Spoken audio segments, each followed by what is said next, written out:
Hi guys, so it's been a while since I made a vlog, so I thought I'd make one. Not much has been going on in my life.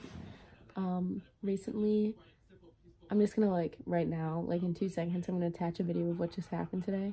Alright, so I was just FaceTiming Anna and I was sitting on this couch and she can vouch for me. But I was FaceTiming her and I heard a crash and all of a sudden I look over to where the crash was, which was in this area, and there's this candlestick on the ground. And so I'm like, okay, it could have just fallen over. And I swear to fucking God, Anna even saw it straight up. I didn't touch it at all. It is perfectly straight up. This is still here. So I'm thinking, oh, it could have just fallen out, right? Well, if it fell out, wouldn't one of these have to be fallen over too? And this is completely fine. Everything is here. And this is just on the floor.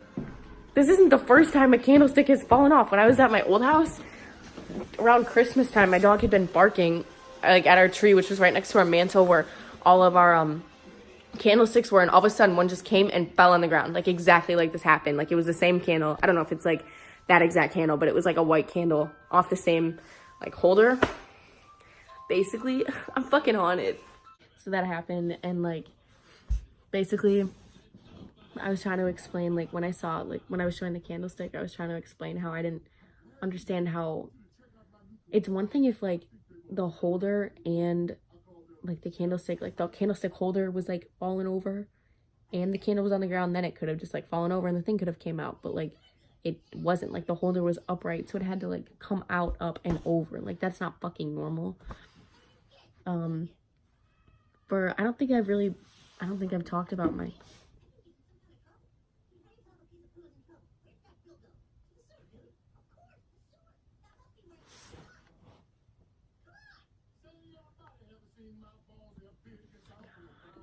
I'm in my basement right now. I don't know if that noise was loud enough to be picked up by my camera, but there's just this knock and no one else is down here, so I don't really know what the knock was. But I have a demon or a ghost or something. And it started becoming really prevalent last summer. And it started out with me one summer night, laying in my bed at night, and I turn off my phone. It's a little past 1, and I look in the corner. It was an inside corner, if that makes sense. The two walls making the corner were not outside walls. There were other parts of my house. So that's important for the other parts of the story. We'll get to that. But I look over in this corner and I just get the chills. There's nothing over there. So I don't see anything in the corner, but I just get the chills and this feeling just, oh God, this awful feeling. And I'm whatever, Kate, you're tired, go to sleep. So I'm paranoid. So I look over there again and I have goosebumps when I look over and I'm fuck, something's wrong. So I get my dogs. My dog was in my room, and as soon as I'm put her on my bed, she starts barking at that corner. And that's why it's important that it's not an outside corner, because if it was an outside corner, it could have just been a fox or a rabbit or something outside, but it wasn't. It was an inside corner. And what is she barking at? Because I feel animals have a heightened sense of what's going on around them.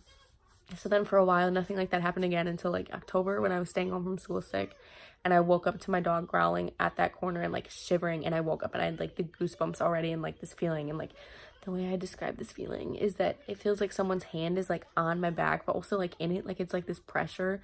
It doesn't hurt, but it's a presence, and then just this feeling of disgust, it's gross, it's a blanket of ugh, that's how I describe it. So then I was great. And then it started getting really bad in December when I was moving out of that house for a week straight. I have trouble sleeping as is, but for a week straight, I didn't think anything of it until one specific night. But I was sleeping, and every night I'd wake up in between 3 and 3:30. At some point I'd just wake up in the middle of the night and I'd look at the clock and it would be 3:17, or it would be 3:23. I'd be whatever, okay. And then one night, so this night I was having a dream, and it was super weird because usually I dream in black and white and not from my perspective, from the perspective of someone watching but not involved, if that makes sense. Through a VR headset, if you will, but in my dreams I'll still see myself, if that makes sense. Every once in a while I'll have dreams in color or from my point of view. And this one was in both, but I knew it was a dream because there were just little things off in my room. I had a different lamp, and just things were different. It was just weird.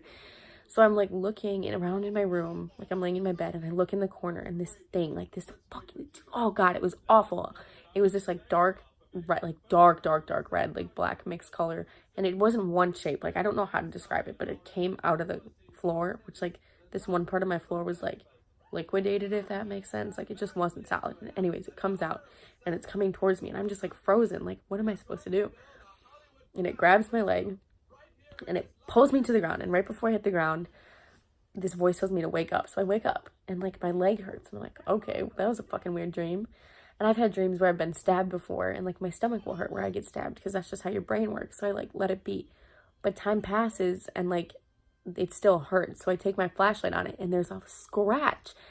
And my first instinct was, oh, it was my dog. But my dog wasn't in my room, and my nails are like always short unless I'm wearing acrylics. But like, I'm assuming I'll put a picture some point, or like a video, so you can see what it looks like. But like, I could not have made a scratch like this. And it just, like, when I looked at it, oh my God, this sinking feeling in my stomach, it was awful. Like, I still have a scar. Like, it's been over a year and I still have a scar from it. And it was just awful. It sucks. And I've had other occurrences where like I'd be going to my mom's house and my dog's acting weird, and I come back from walking her and my house door is open and the kitchen light is on, and I was never in the kitchen and the door was shut, and like just stuff like that. And now that this happened, like, it just really sucks. And I want to sage both of my houses, and I want to get like crystals and like stuff, but my parents really don't want me saging the house, so that kind of sucks. Yeah, so what started out as a life update turned into me talking about my demon, my ghost. Super fun. Oh, and then on the video, I still don't know if you could hear that sound. Like, it was like a knock, and it fucking scared me. But if anything else happens, I'll update you guys. Okay, sorry. I said I was done, but I was just watching, like, I was putting together the videos, and when I, like, first start saying, like, I don't think I've ever talked about my, like, I was gonna say ghost or, like, my demon, there was, like, a knock. Like, it was putting its presence there, and, like, as I was watching it, I got the chills again, and, like, the feeling, and I just really hate it, because I just can't escape it. Like, it's a part of me. Oh, and that's another thing about my scratch. It was, like, a 3, because I put in the picture. There were, like, 3 lines, and I've done research. I've just looked up so much, because I was freaking out. And that's, like, if you look up, like, demonic scratches, like, they're always in 3s, and, like, it's a symbol of possession, and not, like, I'm possessed, but, like, I have possession of my phone. It's mine. Like, it was marking me as it's, like, I don't know what it is. What the fuck? Like, leave me alone. Just leave me alone. That's basically it. Okay, goodbye, for real.